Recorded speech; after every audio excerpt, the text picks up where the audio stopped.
My sister refused to help with our mom's care, leaving me drowning in debt and stress. Now, I've set boundaries and found peace without her. I'm a 29-year-old guy, and for the last few years my life has revolved around my mom. She's always been my rock, someone I could lean on when life got hard. But lately the roles have reversed, and now I'm the one holding things together for her. She's been battling chronic health issues for years, but it wasn't until last year that things took a turn for the worse. It started with small things, forgetting appointments, needing help with groceries, struggling to get around the house. I dropped by after work to help her out, and while she'd always brush it off with a laugh, I could see she was getting weaker. Then came the diagnosis. Her doctor explained that she needed round-the-clock care, something I couldn't provide on my own, no matter how much I wanted to. The only option was a nursing home. It was one of the hardest decisions I've ever had to make. I spent weeks touring facilities, meeting staff, and reading reviews online. I finally found a place that felt right, not fancy, but clean and caring. The catch, it was expensive, way more than I could handle alone. That's when I turned to my older sister, who lives across the country. We've never been super close, but I thought she'd step up for Mom. I explained everything, the diagnosis, the care Mom needed, the costs. At first she agreed to help. She even seemed supportive, promising to chip in half. I thought, finally, a team effort. I was wrong. The first month's bill came in, and when I asked her to send her share, she hesitated. She started asking a lot of questions about the cost, almost like she didn't believe me. I broke it all down for her. The monthly fees, what Medicare covered, which wasn't much, and the little bit of savings Mom had left. Still, she stalled. Then she outright said she couldn't afford it. I tried to stay calm and reasonable. I explained that splitting the cost was the only fair way to handle things. She had a good job, no kids, no mortgage. Surely she could manage. But she dug her heels in, saying it wasn't her responsibility, since I was the one living nearby. She even suggested I figure something out, because according to her, it made more sense for me to handle it. I didn't know what to say. It felt like a slap in the face. But I told myself maybe she was overwhelmed, and I needed to approach it differently. So I asked if she could at least help with the medical bills instead of the full nursing home fees. Her response, "I just don't have the bandwidth for this right now." At this point, I was juggling full-time work, late-night visits to the nursing home, and trying to keep up with my own life. The stress was suffocating, but I kept thinking, it's for Mom. She deserves this. I started reaching out to other family members, hoping someone would back me up. I explained the situation, thinking they'd understand, but they didn't.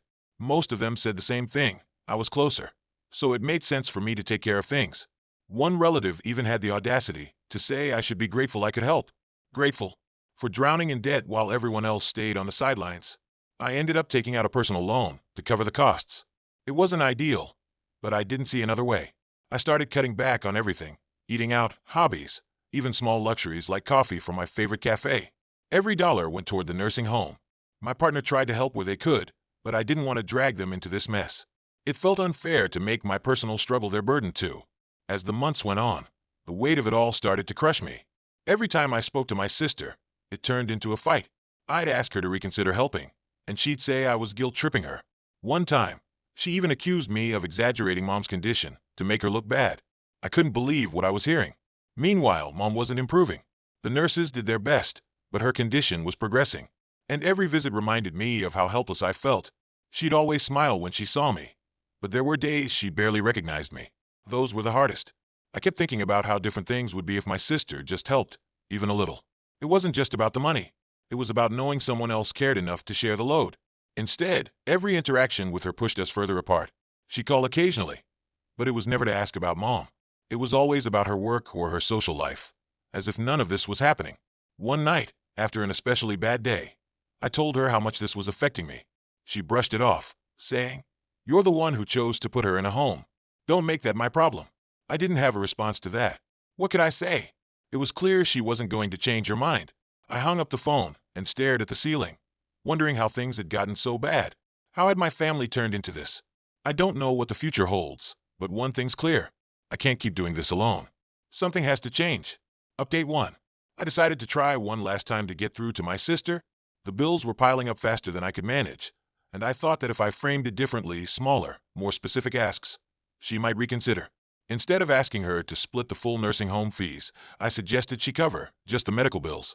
It wasn't ideal, but it would at least lighten the load. When I called, things started off calm enough. I explained the breakdown of the costs again, emphasizing that this was just for the medications and doctor visits, not the full nursing home bill. Her tone shifted. She questioned why the costs were so high and suggested I was exaggerating Mom's condition to pressure her into helping. That hit a nerve. Before I could stop myself, I fired back, telling her she'd know how bad things were if she bothered to visit. That was it. She went off about how I was making her out to be a bad person, how she was done with all the drama, and how it wasn't fair to expect her to solve all my problems. She even threw in that she had her own expenses to worry about, like her car payments and her upcoming vacation. A vacation. While I was drowning in debt, trying to keep Mom comfortable, she was booking trips. By the end of the call, she made it clear she wasn't going to help. Not with the nursing home, not with the medical bills, not with anything. She hung up before I could say another word. After that call, I didn't know what else to do. I tried to talk to Mom about it, hoping maybe she could help me find a way to convince my sister, but she wasn't in a place to handle any of it. Her health had declined so much that she barely followed the conversation. I couldn't put this on her. She had enough to deal with already. I started reaching out to other family members again, hoping someone would step in. Instead, they all echoed what my sister had said. I lived closer, so it was my responsibility. Some even suggested I shouldn't have put Mom in a nursing home at all, as if keeping her at home was a viable option. One relative suggested I get creative with fundraising, like hosting a bake sale or starting a GoFundMe. It felt like a slap in the face. These were people who claimed to care about Mom, yet none of them were willing to help. Even my partner, who had been incredibly supportive through all of this, started to show signs of frustration. They'd been trying to stay neutral, but the constant stress was starting to wear on them. We had a long talk about boundaries and how much they could realistically help, but even that conversation felt like one more thing added to my plate. Desperate for some kind of solidarity, I decided to post in our family group chat. I laid everything out, the costs, the situation with Mom, the lack of support from anyone else. I wasn't trying to start a fight. I just wanted someone to acknowledge how hard this was and maybe offer a solution. Instead, it backfired. My sister immediately responded, furious that I had aired our dirty laundry in front of everyone. She accused me of trying to make her look bad and said I was being manipulative. A few other family members chimed in, not to support me, but to tell me I was being unfair to her. The whole thing spiraled into an argument, and I ended up leaving the group chat altogether. At that point, I realized I was completely on my own. No one was going to help. Not my sister, not the rest of the family.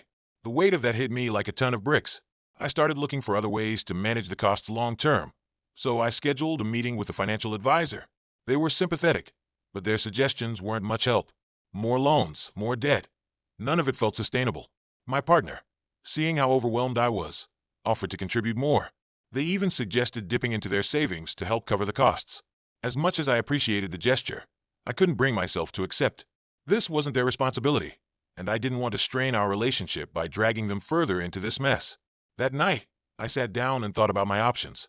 The anger and frustration I felt toward my sister had been building for months, and part of me wanted to call her out publicly.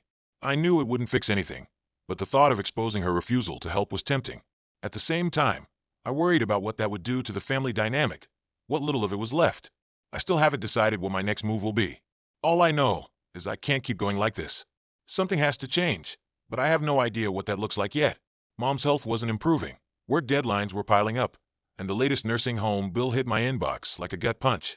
I hadn't slept well in days, and everything felt like it was closing in on me. That night, after another round of ignored messages from my sister, I reached my breaking point. Without thinking too much, I logged onto social media and wrote a post. I didn't name names, but I didn't hold back either. I explained how I was the only one taking care of Mom, how the financial burden was entirely on me, and how someone who should be helping refused to step up. It was raw, detailed, and honestly more than I usually share online. I hit post not expecting much, but within hours, it blew up. Friends, coworkers, even distant relatives I hadn't spoken to in years started commenting and messaging me. Some offered words of support, others shared their own experiences dealing with family conflicts, and a few outright called out the unnamed person in my story for being selfish. It was a mixed bag, but for the first time in a while, I felt like people actually understood what I was going through. The next day, my phone buzzed nonstop. Notifications were pouring in, but then I got a call. It was my sister. She didn't waste time. The moment I answered, she accused me of airing private family matters in public. She was furious, saying I had made her look bad to everyone who saw the post. I told her the post wasn't about making her look bad. It was about the truth. That didn't calm her down, and the conversation spiraled. She claimed I was trying to manipulate people into taking my side, and said I was making the situation worse by dragging her into it. Then she threw something in my face I hadn't expected. She started listing all the times in the past she'd been there for me, as if those moments erased her refusal to help now. It was a long list of things I didn't even remember asking for, but it all boiled down to one thing. She thought I was just looking for a handout. At that point, I stopped arguing. I told her this wasn't about the past or keeping score. It was about what was happening now. But she didn't want to hear it. She hung up, saying she was done with the conversation and with me. After the call, I felt like I'd hit a wall. It was clear she wasn't going to help, and the fight had only made things worse. I sat down with my partner to talk it through. They'd been supportive throughout all of this, but even they seemed unsure of what to say this time. The whole situation had gone from stressful to toxic, and we both knew it wasn't sustainable. As if things couldn't get worse, I got an email from the nursing home the next morning. Due to new regulations, their fees were increasing. It wasn't a small bump either. It was hundreds of dollars more per month. I called the manager to ask if there was any way to avoid the increase, but the answer was no. They explained that the new fees were non-negotiable, and if I couldn't keep up, I'd need to make other arrangements for Mom's care. I sat with that news for a while, trying to figure out my next move. Eventually, I decided to try reaching out to my sister one last time. I didn't want to fight. I just wanted to lay everything out clearly and see if there was any chance she'd reconsider. I wrote a long message, breaking down the finances in detail. I explained how much I'd already paid, what the new costs were, and how even a small contribution from her would make a huge difference. Then I hit send. The message sat unread for days. I watched the little delivered notification, hoping for a reply, but it never came. At one point, I saw her post something on social media about a weekend getaway she'd booked, and it felt like another punch to the gut. She had time for vacations, but couldn't even reply to my message about her mom. By the end of the week, I was out of options. I didn't know how I was going to pay the new fees, let alone repair the relationship with my sister. The silence from her was louder than any argument we'd had. It was like she'd decided to completely check out of the situation, leaving me to deal with everything alone. I started looking into other ways to manage the costs, grants, government assistance, even charity programs, but those things take time.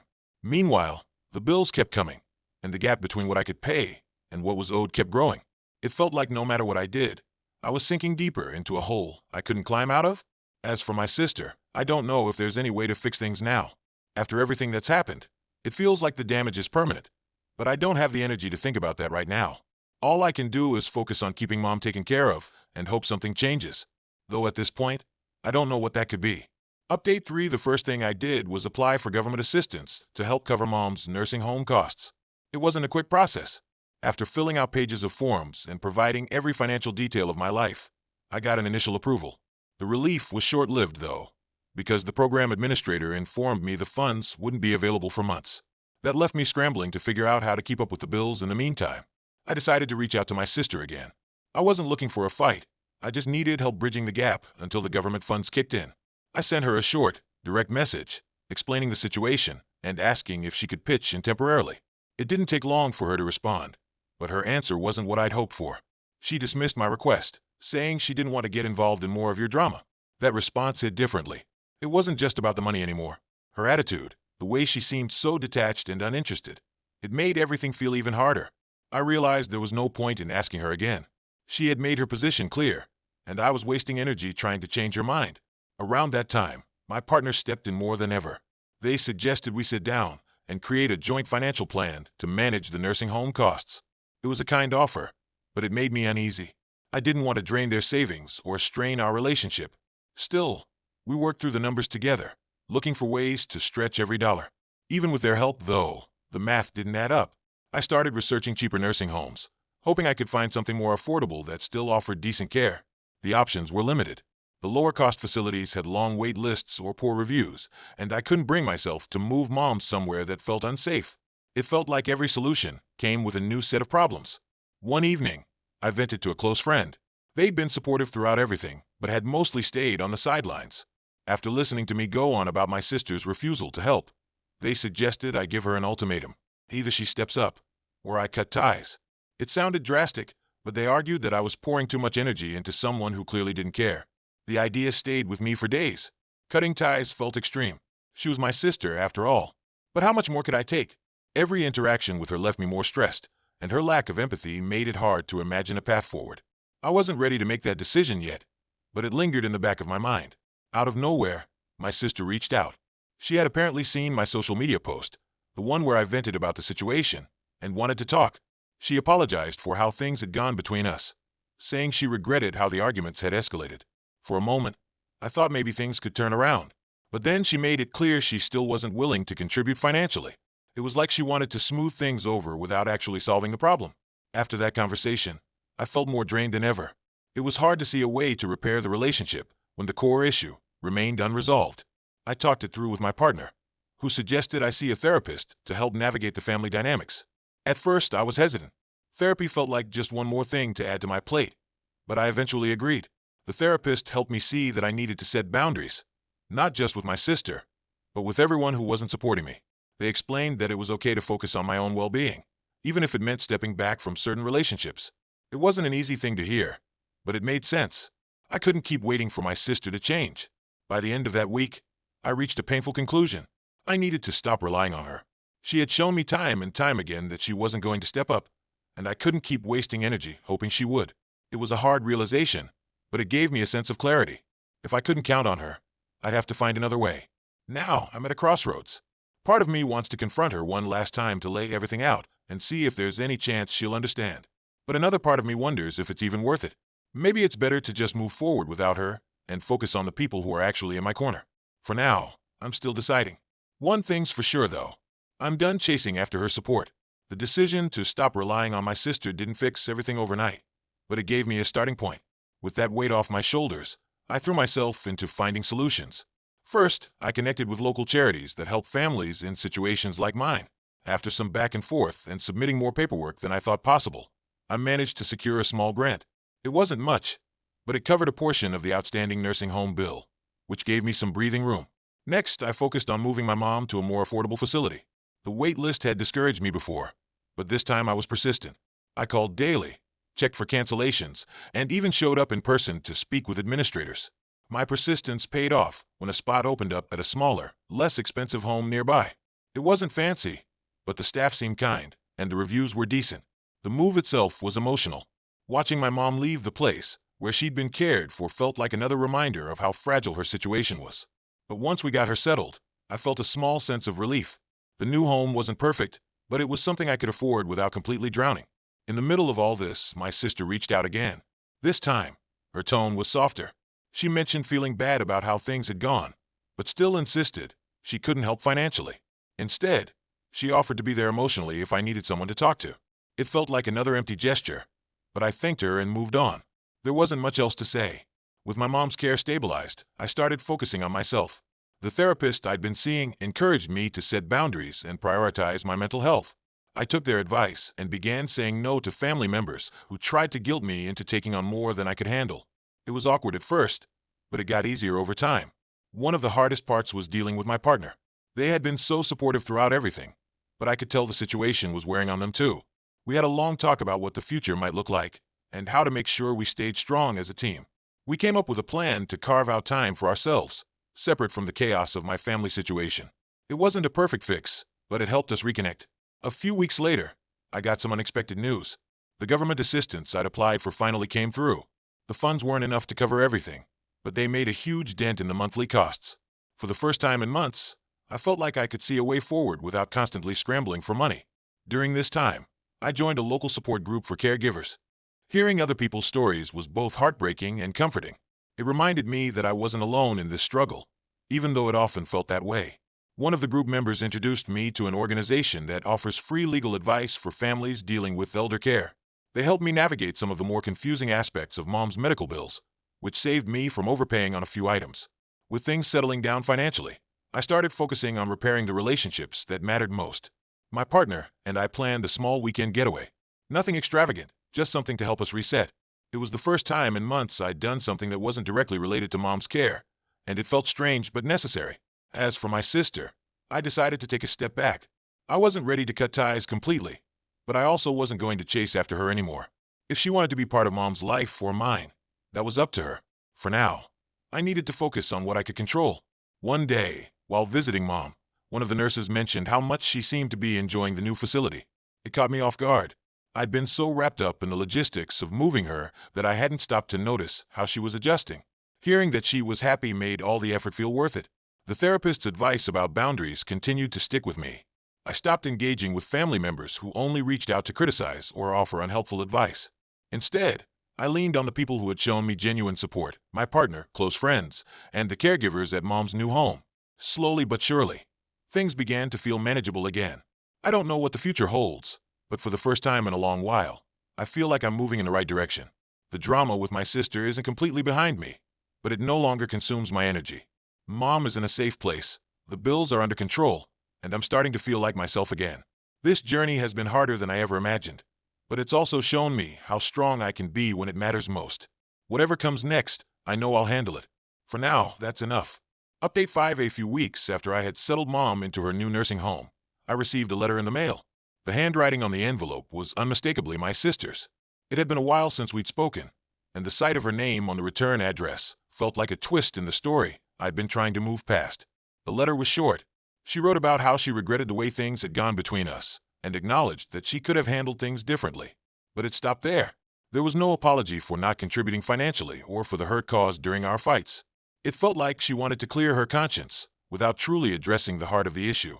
I read the letter twice before tucking it away in a drawer. There wasn't much to say in response, so I decided not to write back. For the first time, I didn't feel the need to engage. It wasn't out of anger. I just didn't see the point.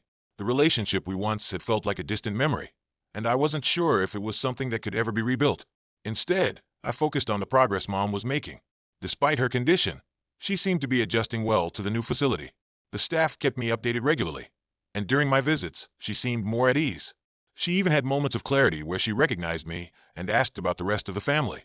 Those moments were rare but meaningful, and they reminded me why I had fought so hard to keep her comfortable.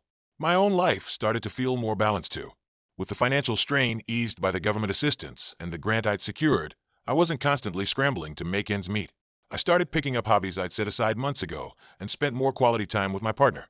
We were still working through some of the tension caused by everything that had happened, but we were in a much better place than before. One evening, I decided to share my story on Reddit.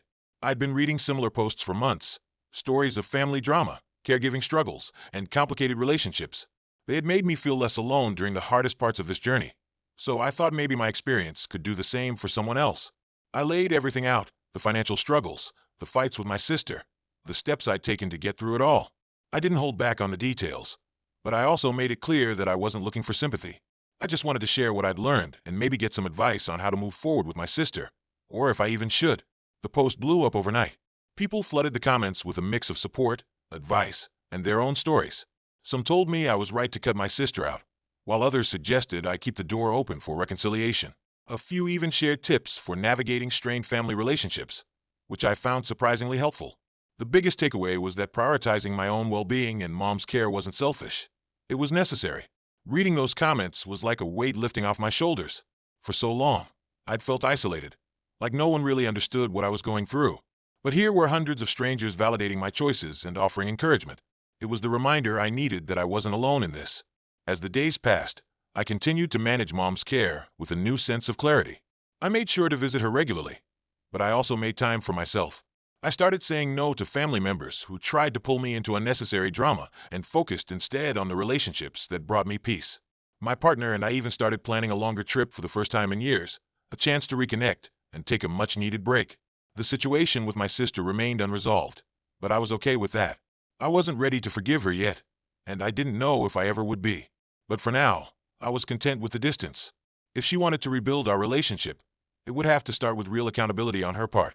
One day, while organizing some paperwork, I came across her letter again. I read it one last time before putting it away for good. It didn't stir up the same frustration it had when I first received it. Instead, it felt like a closed chapter, something that didn't need to take up space in my life anymore. Looking back on everything that's happened, I've realized that healing is a process, not a destination. I'm still figuring out what that looks like for me, but I know I'm on the right path. My mom is safe. I'm rediscovering parts of myself I'd lost along the way, and I'm surrounded by people who truly care. I don't know what the future holds for my sister and me. Maybe one day we'll find our way back to each other, or maybe this is the new normal. Either way, I'm at peace with where I am now, for the first time in a long while. That feels like enough.